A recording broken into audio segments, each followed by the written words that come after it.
Hi mga ka-farm bill, dagdag kaalaman sa halaman. Ang peace lily ay kabilang sa halamang spathiphyllums or flowering plants.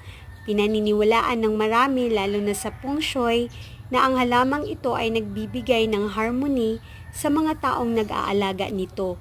At kabilang din ito sa air purifying plants na nagbibigay ng humidity sa ating paligid. Para sa mga beginners, madali lang itong alagaan. Kapag dumami na ang halamang ito, ililipat mo lang sa mga paso na may matabang lupa at diligan. Ilagay po ito sa low light area or shaded. Maaari din pong itanim ang mga maliliit na mga buto nito sa matabang lupa at diligan. Kapag stable na ang peace lily, ay maaari mo na pong diligan once a week. Pwede pong ilagay sa indoor or outdoor sa shaded area.